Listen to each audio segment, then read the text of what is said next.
Hello out there, and welcome to FinTech Hustle live from Finovate in the hall. And this is Sam Kilmer, Managing Director of Cornerstone Advisors. I am joined by my co-host, Mary Wisniewski of Cornerstone Advisors as well.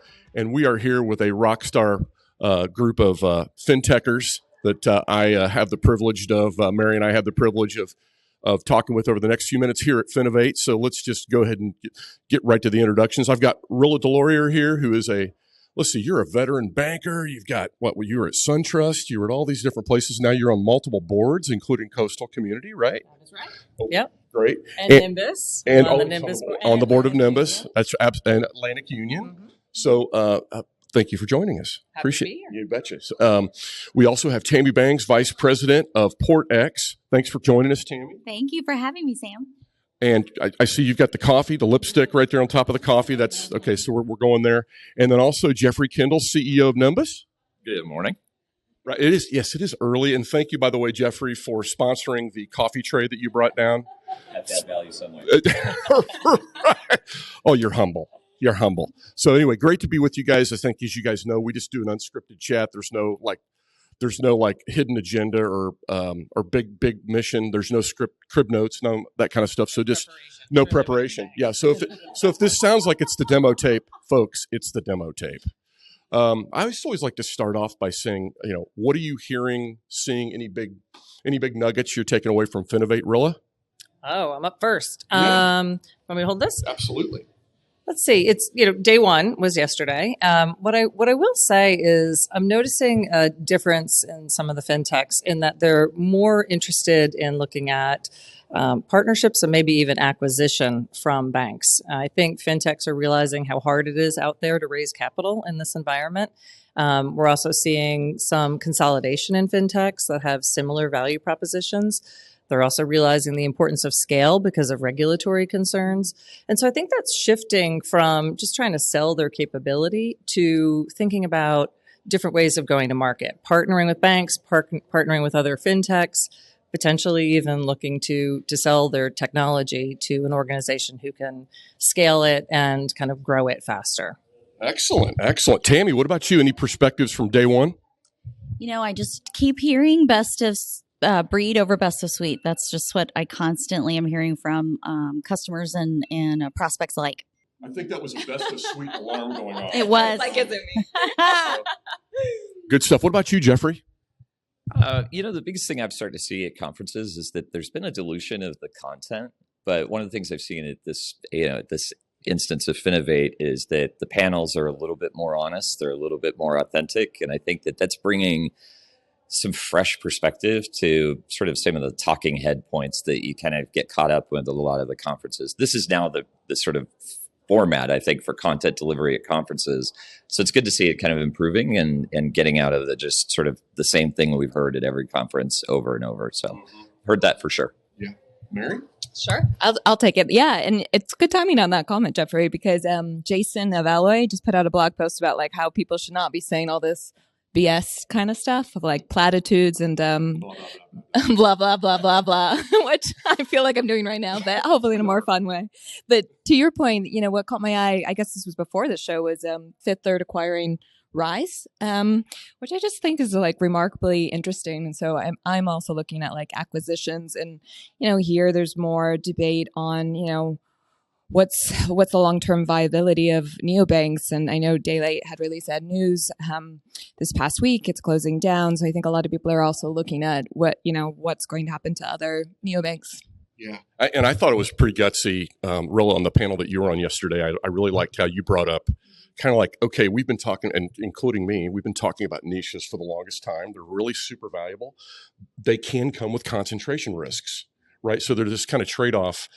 And it's not just SVB, it's First Republic, it's all these different things where, good in principle, but they're, God is in the details of how you do that. And I would love to get, maybe if you could share a couple of those perspectives, Rilla, and your thoughts on kind of niche versus concentration and how to strike the balance. Yeah, a year ago we would have said that Silicon Valley was a hero, and now there has been. And I think What they got right, and what I think we all can learn from, is they really understood the needs of the segment of customers that they served. And they owned it. I mean, they really had, prominent market share with all the VC-backed companies. Problem is, all those VC-backed companies lost some of their VC funding at the same time, started using up their deposits, run on deposits, then they had to sell their investments, and you all know the story from there. So I think there's something to be learned on the good side and the bad side there. Really understanding your customers, developing a value proposition that's unique, that serves their unmet needs that other normal banks aren't serving is something to be learned. But do that with multiple niches simultaneously. And it's interesting because as bankers, we're risk managers. And that risk was hiding in plain sight. But we don't think about, I bet they didn't really think about concentration risk of their VC commonality because they're all different industries. And so the boards that I'm on now are saying, what concentration risk do we have that might be hiding in plain sight? Are we too dependent on one regulation? Are we too dependent on one vendor? Are we too dependent on one product? Are we too dependent on interest rates going up or down or what have you? And really looking at and questioning what do we need to think twice about, and how do we diversify by having multiple strategies happening simultaneously? Yeah, good stuff. Any other perspectives on kind of that line of thinking from the rest of the folks? Or shall we? Let me just point. Well, I'm never shy about my comments and opinion. Yeah, no. The one thing I think is really interesting is if I was a banker sitting back watching everything right now, you could take two sort of approaches. One is like, oh my gosh, there's so much risk going on and so much change. Should we back off and sort of entrench? The other opportunity, though, especially for people who do have still a view to grow, this is one of those times, I think, in the industry, it's almost like Formula One. Like if you're racing on a dry track, it's actually not that much passing and change going on. When it starts raining, it becomes an equal playing field. And so with all the different change and, big brands like SVB sort of struggling and having challenges there, that's an opportunity too for the smaller banks to say, you know what, let's lean into this and actually. For citizens, for sure.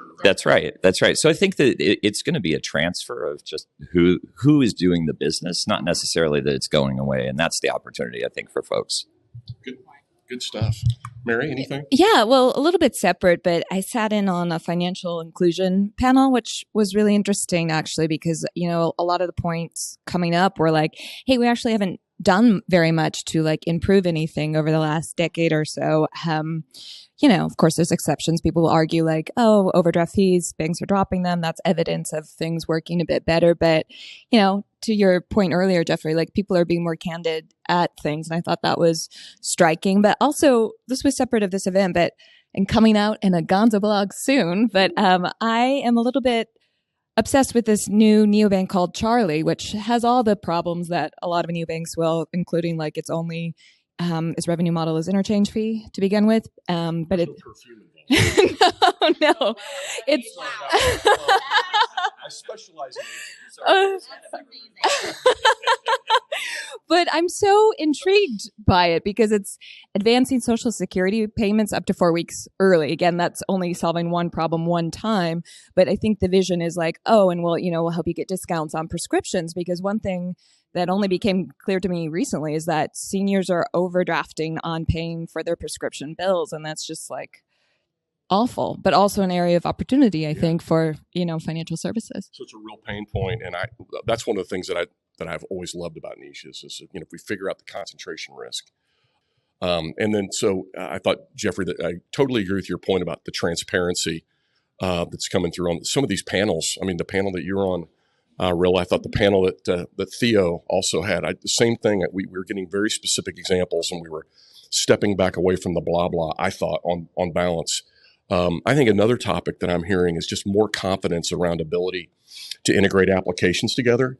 There's been a lot of, I think it's sort of very appropriate negativity around that. It's like we just assumed that somebody throws out, oh yeah, we have an API, that's going to solve, world hunger. It doesn't. It turns out there's a lot of problems I know, Tammy, this has been you and I have been talking about integrations, and I know you've been around integrations since, A while. We've all been around integrations for a while. Since Charlie. Wow, that did not. Sorry about that. I saw it. It was good. Yeah, did my eyes kind of my pupils dilate there for a moment? So, but I just love some of your perspectives, Tammy, around, because I know you spend all this time understanding different interfaces and things like that and how they work. And are you hearing more confidence about that at conferences like Finovate? Absolutely.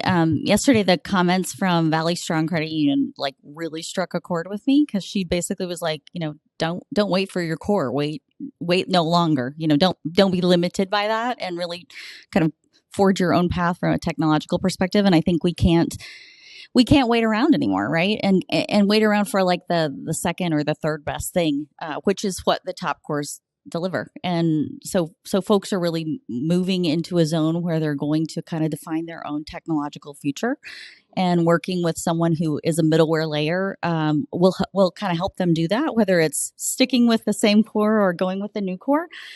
These are all things that we're exploring as bankers and together. But it's so different than we thought about technology 10 years ago or 15 years ago when I was at one of the big 3 core providers. You bought everything top to bottom, right? 300 products. We sold them all to some institutions.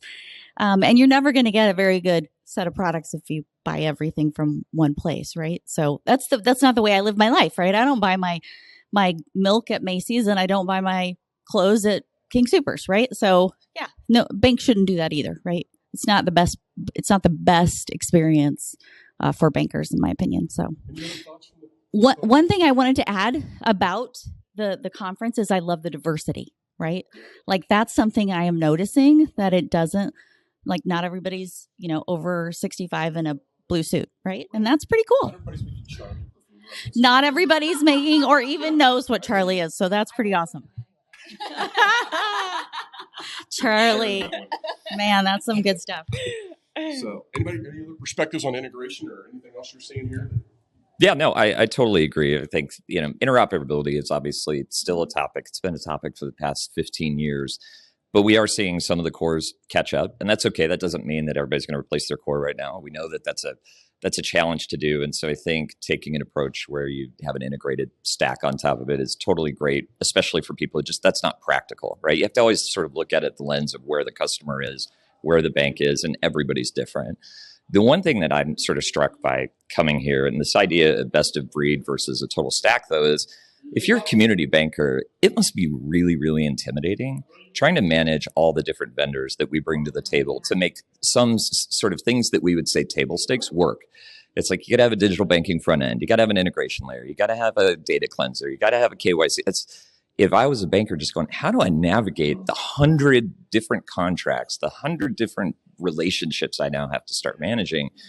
And that's not sustainable for the small banks. If you're a large bank and you have unlimited budgets and unlimited developers, fantastic. But if you're a community bank trying to grow from 500 million to $1 billion, you have to prioritize. And how do you do it? I mean, and this is, I think, Rilla, you sit on the board of 2, relatively different sized banks, and you see the different challenges. I think, how are you guys thinking about who you select and when, and going through that process? Yeah, I would actually say one of the things that a trend that is really becoming an issue for banks is third-party risk management. And regulators now are saying that you own the risk of all of your vendors, or in Coastal's business model, where they're actually offering banking as a service to fintechs who then serve customers. Coastal takes on the risk that fintech has in serving that customer. So the more vendors you have, the more partnerships you have, the more regulatory risk you have. And not just integration risk, not just contract risk, expense, et cetera. It's real regulatory risk. And a lot of organizations are getting slapped with MRIAs because of that. So I do think, and what I was saying earlier about what I'm picking up at this conference is a lot of fintechs are looking at how do we bundle our solutions. Not so that we're forcing banks to buy the whole stack, but to integrate multiple things that naturally need to fit together to make it more of a bundle for banks rather than seriously an a la carte menu. And I think that will really help banks just minimize the number of different vendors and different risks that they're going to have to manage. Yeah. Mary. Totally different direction, but Finovate makes me nostalgic. I think this was my first event I ever went to covering fintech, like 2008. And so I'm going to end on optimism because I remember Jim, who used to run this event. He was inspired to create this event just seeing a chart in American Banker that made like online banking, then called home banking, like seem like a thing. And I love to think, yeah, I just love to think about that because you think, oh, none of this matters, these little charts, but sometimes they inspire a whole conference. And like, I don't know. I think about that a lot. I might need new hobbies. One thing on that.